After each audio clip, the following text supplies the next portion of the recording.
बिहार अपने गौरवशाली इतिहास, सांस्कृतिक वैभव और धार्मिक स्थलों के कारण पर्यटकों के लिए स्वर्ग माना जाता है।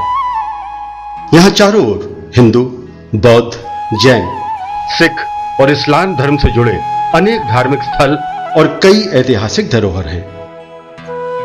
पर्यटक स्थलों पर ही सुविधा संपन्न होटलों का प्रबंध है तथा आने जाने के लिए अच्छी सड़कें हैं। रेल तथा वायु मार्ग से भी आने जाने की सुविधा उपलब्ध है। राज्य में पटना और गया में 2 अंतर्राष्ट्रीय हवाई अड्डे हैं। आइए हम अपनी यात्रा शुरू करते हैं पटना से। सिखों के 10वें गुरु गोविंद सिंह का जन्म वर्तमान पटना सिटी में हुआ। आज यहां हरमंदिर जी साहिब स्थित है। यह सिख संप्रदाय के 4 तख्तों में से एक है। यहां गुरु गोविंद सिंह जी का जन्म हुआ था और उनके हस्ताक्षर युक्त गुरु ग्रंथ साहिब और हुक्मनामा आज भी यहां देखे जा सकते हैं। जयपुर, जोधपुर और मकराना के कारीगरों द्वारा निर्मित यह सफेद चमकदार 5 मंजिला गुरुद्वारा दूर दूर से पर्यटकों को अपनी ओर आकर्षित करता है। इसके सीढ़ियों के पास माता जी का कुआं है। आज भी यहां गुरु जी के अस्त्र और शस्त्र रखे हैं।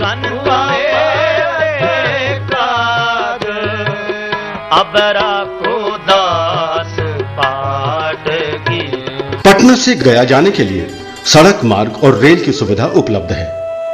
सड़क से जाने पर गया के रास्ते में हमारा पहला पड़ाव है धनरुआ। धनरुआ अपने यहां मिलने वाली स्थानीय मिठाई लाई के लिए प्रसिद्ध है। गया जाते समय ज्यादातर लोग यहां कुछ देर के लिए जरूर रुकते हैं। धनरुआ से गया की दूरी तकरीबन 70 किलोमीटर है।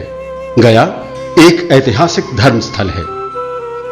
हिंदू मान्यता के अनुसार मरणोपरांत मोक्ष की प्राप्ति के लिए गया में पिंडदान करना अति आवश्यक है।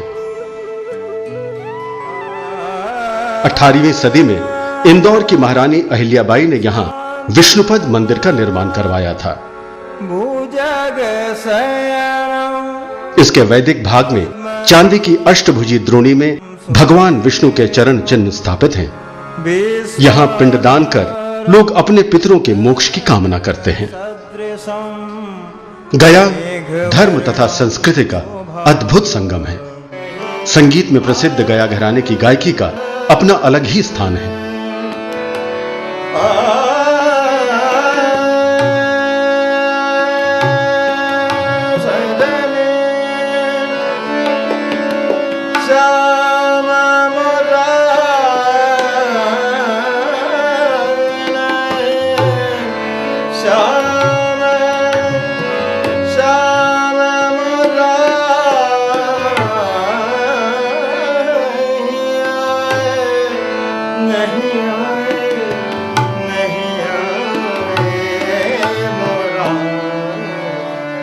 गया आने वाले हर पर्यटक को यहां की खास मिठाई तिलकुट, जो तिल और गुड़ या चीनी के साथ बनाया जाता है, एक अनोखे स्वाद का अनुभव करवाता है।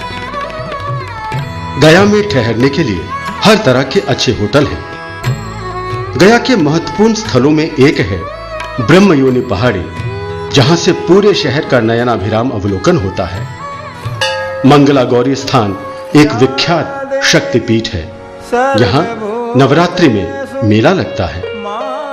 यहीं पास में काल भैरव तथा बटुक भैरव के 2 अति प्राचीन मंदिर हैं।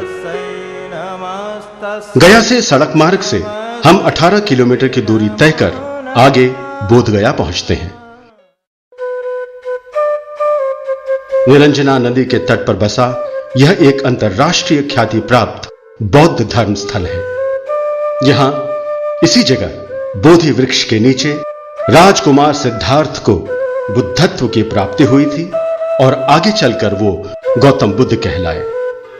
पूरे विश्व में बौद्ध धर्मावलंबियों के लिए यह एक महत्वपूर्ण तीर्थ स्थल है।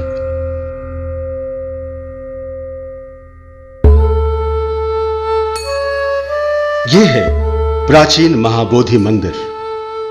मंदिर के गर्भगृह में भगवान बुद्ध की स्वर्ण मंडित भूमि स्पर्श मुद्रा में प्रतिमा स्थापित है। मंदिर परिसर में कई महत्वपूर्ण स्थल जैसे वज्रासन, अनिमेष लोचन, चरण कमल एवं मुचलिंद सरोवर अवस्थित हैं।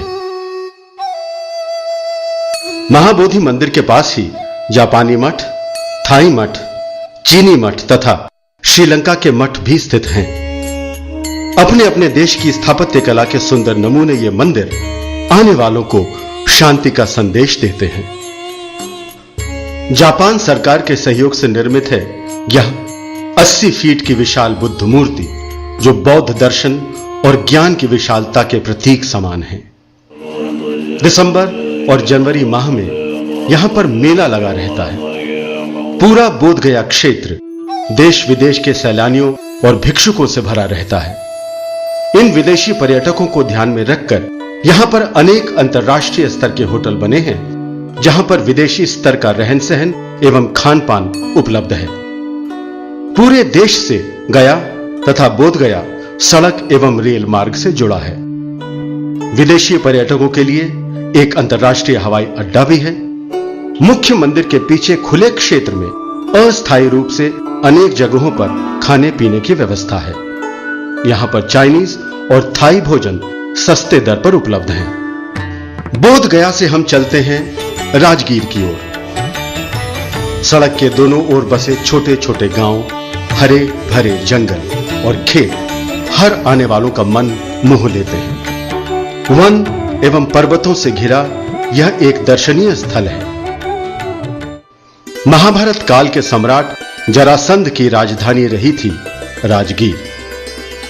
यह स्थान भगवान बुद्ध एवं भगवान महावीर दोनों को प्रिय रहे हैं। यहां पर गर्म जल के कई झरने हैं। गंधक मिश्रित जल होने के कारण यह अनेक रोगों को दूर करने की क्षमता रखता है। शीतकाल के लिए यह एक लोकप्रिय स्वास्थ्यवर्धक स्थल है।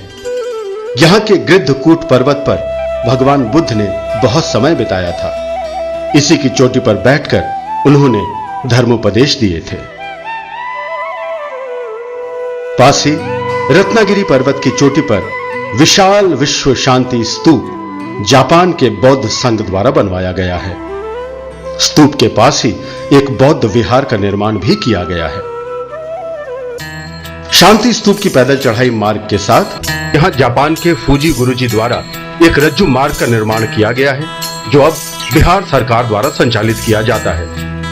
रज्जु मार्ग की यात्रा अत्यंत रोमांचक होती है। भगवान बुद्ध के भक्त बिंबिसार को उनके पुत्र ने बंदी बनाकर इसी कारागार में डाल दिया था। करीब 1858 वर्ग फीट में बने कारागार के भग्नावशेष इस बात के साक्षी हैं। यहां भगवान बुद्ध के निवास के लिए राजा बिंबिसार द्वारा एक विहार का निर्माण कराया गया था।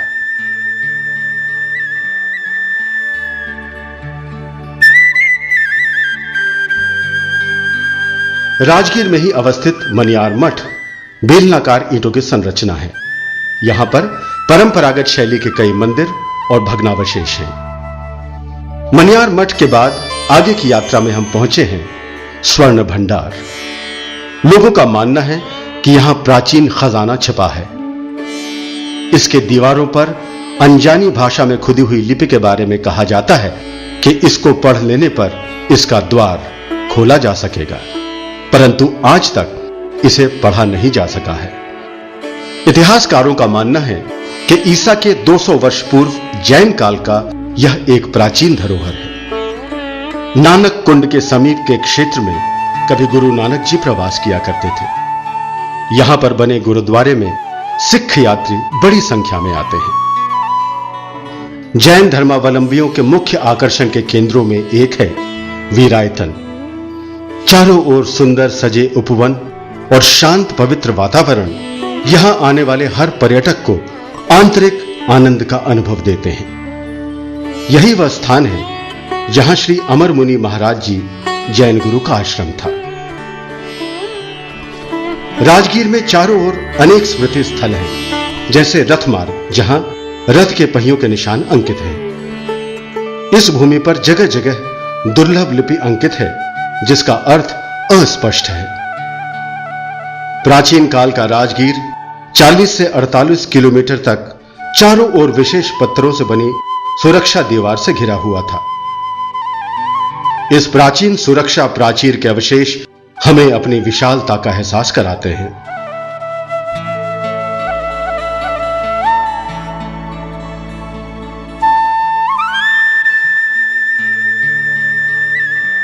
विश्व में ज्ञान की ज्योति फैलाने वाला केंद्र नालंदा, यही स्थित है नालंदा विश्वविद्यालय के अवशेष।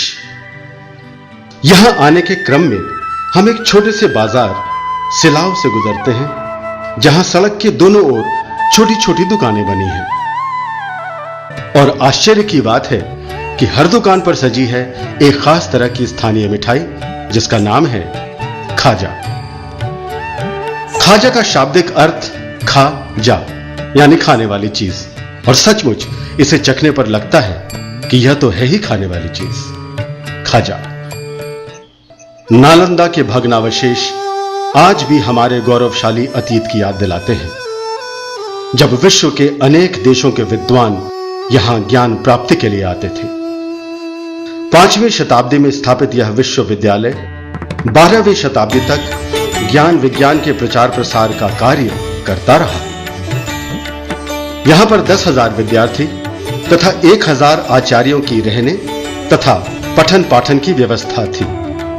पूरा नालंदा विश्वविद्यालय लगभग 14 हेक्टेयर भूमि में फैला हुआ था। यहां पर बहुत बड़ी संख्या में बौद्ध चैत्यों और पूजन गृह के अवशेष दिखते हैं।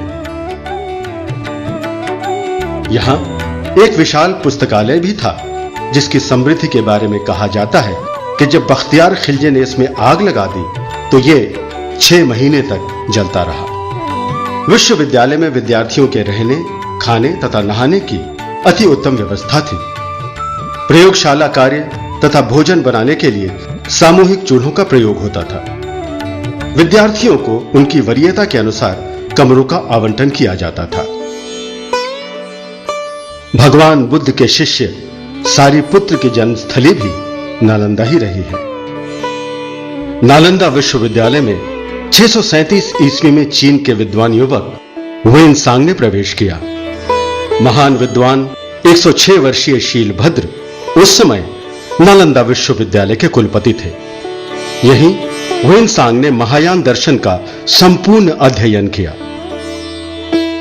हुएनसांग की याद में यहां चीन की सरकार के सहयोग से एक अत्यंत सुंदर मेमोरियल भवन का निर्माण किया गया है, जिसमें अनेक तरह के सामग्रियों का संग्रह किया गया है।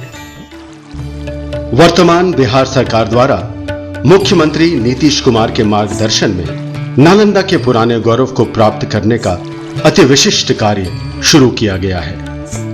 इसी आलोक में नालंदा अंतर्राष्ट्रीय विश्वविद्यालय की स्थापना की गई है, जहां कई विद्वानों को साथ लिया गया है। इस विश्वविद्यालय को पूर्व राष्ट्रपति महामहिम डॉक्टर एपीजे अब्दुल कलाम ने भी अपने सहयोग का आश्वासन दिया है और वे अपने व्यस्त कार्यक्रमों के बीच समय निकालकर यहां आते हैं।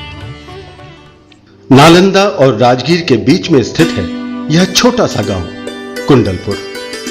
यहीं गुरुजी गौतम स्वामी जी का जन्म हुआ था। जैन धर्म को मानने वालों के लिए यह एक अत्यंत पावन स्थल है। यहां पर एक भव्य मंदिर का निर्माण किया गया है। यहां श्वेतांबर गुरु गौतम स्वामी जी के एक मनोहारी मूर्ति भी स्थापित है। कुंडलपुर गांव में और भी बहुत से जैन मंदिर हैं। भगवान महावीर की माता रानी त्रिशला के स्वप्न में आए 16 चित्र श्रृंखला का चित्रण भी यहां मनोहारी रूप में किया गया है। इस मंदिर में भगवान महावीर के पद चिन्ह हैं और उनकी मूर्ति स्थापित है। मंदिर के प्राचीन होने के प्रमाण भी मिलते हैं। भगवान महावीर ने अपने जीवन के पहले 22 वर्ष यहीं पर गुजारे। जैन धर्म के 24वें तीर्थंकर भगवान महावीर ने जहां निर्वाण प्राप्त किया था, वह पवित्र स्थल पावापुरी पटना